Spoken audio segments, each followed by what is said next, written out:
why exert my energy? If there is no, why should the dopamine keep rising, which is expectancy, if I cannot expect anything? Because both sides are electrified.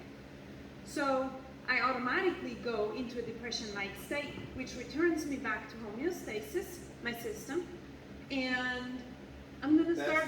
Best that it can with an electrified fence with no escape. Now, that's what people go through that have chronic pain. Most likely, at some point, you're just going to decide, you know what, I just have to give up. I just have to give in to that pain. I'm going to have to live with that pain. Because there's no reason for you to keep expecting that the pain is going to go away. So you live with that pain. So for that one instance, you're going to go into a depression-like state with that pain. The reason why it's not learned helplessness is because your brain has this default mechanism to protect you, to protect itself, to protect the whole being, the whole organism. Now we did a live video on that because that was one of the aha moments that we had. And we got into a discussion on Facebook where a scientist actually said, no, it is learned. But they have already disproven that it's learned. There's already, it's not learned, it's a default state. So the capability, your ability to go into that depression-like state is not learned, it's already there. It's to self-protect. And so he kept talking about it is learned because you learn that you cannot get out of that situation. And so I asked him, what are the changes in the brain? And remember, the day before yesterday, we learned about learning, chemical changes, structural changes, functional changes. And he said, so I asked him what kind of changes are taking place in the brain that would indicate that it's learned. He said chemical changes. So I went right back and I caught him in that. And I said, well, but as you know, chemical changes are just there for short-term memory. They're not there for learning. Learning is structural changes. And that will take a long time, not just from one experience of hopping back and forth. So learned helplessness, we rarely run into that. So I call it, and we have a habit of renaming stuff, we just call it, you know what, this is a hopeless situation, not a helpless situation. It's a hopeless situation because the brain helps itself by going into a depressive state and or a depression-like state, which means dopamine goes down. And it has to, otherwise you're going to go crazy because you keep hopping back and forth. That's not very healthy for you as an organism. It's just not very efficient, So it's not learned helplessness. There's nothing learned about it because there are no structural changes in the brain. The changes are chemical, and actually I did research that a little bit more, and sure enough, during that depression-like state, the dopamine goes down. So that tells me that it's there to protect you. And is it pretty? No. But does it happen with dogs a lot? No. It happens with some animals in the human world, and I came up with one prime example is when you look at the pork industry and you see the pigs that are in those cetacean cages, they're laying on their side, then they flip them over, then they flip them over. Those animals don't have any hope whatsoever. Or choice. But even there, I guarantee you that because they create a routine as far as flipping them. And I guarantee you that before they get flipped, that the dopamine goes up a little bit. I guarantee you.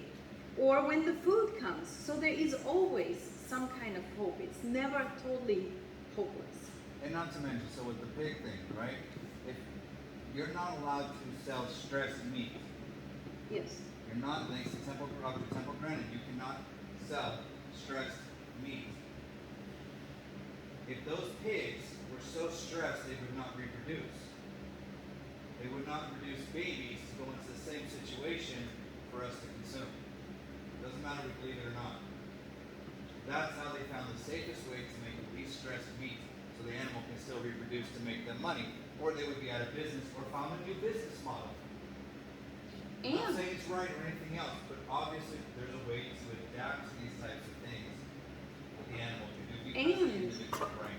And I can guarantee you that the thickness of their brain, of the cortical brain, is not the same as free range or pigs that are not in that situation.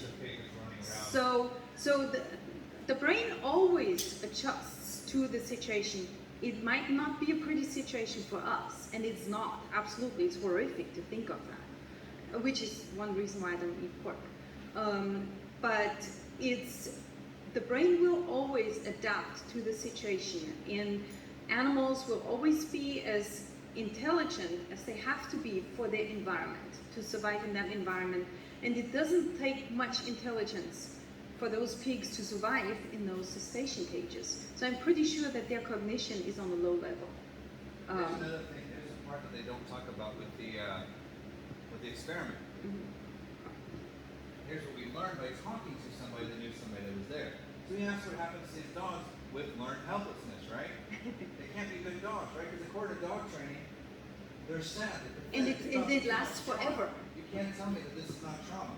If they cannot win, get a goal, and they were trained to jump over, they were conditioned to be able to jump over to get a release, and there's nothing now until the human shuts off the floor. Guess what? They bonded. The person that brought him in, the dog was so happy to see. They don't talk about that with the experiment. That dog was not, because if the dog cannot continue on with the experiment, they have to redo the experiment. But if the dog can go happy, go be back in its kennel, whatever they put him in, they're going to use the dog again. They're not going to just find new dogs and try and condition the whole experiment again. There has to be a consistency. But if that dog can come out and be happy, because you ask, so what happens to dogs? Oh yeah, dude, they recover within like 5 minutes. What learned helplessness is that? It's not learned. It's a default state, and as soon as so like I said, it wasn't the care. It was when they knew they're going to be able to return to a trusted source. The trusted source helps them recover. Yes. So they didn't do the experiment again. It's learned hopelessness. It's hopelessness, not learned. It's just hopeless. I In mean, that moment. you can learn like crap. There's nothing I can do that's going to help me win. Yes. But especially if you teach them, I'm going to be safe. I'm going to give you a safety, and I'm going to take it away from you. You need to start signing so that some people can get out. No, when I'm done. So does that make more sense about learned helplessness? It's highly controversial and nobody else will talk about it except us. But that's why dogs will recover. It's not just because you use a shock collar doesn't mean the dog isn't finding a way to find a relationship. Just because but if you're not there emotionally for them, yeah, they're going to learn you're not emotionally available. But they will find a way to find it different. But that's different. But the dog still has a choice. Yes. The dog will still go, I don't need you. So that's Emotionally different. not available is opioids and oxytocin, Yes. not dopamine. So how's it? So we have a trainer in your area. His name is Scott. He's been Hope Unite, and like all he does is intro these animals.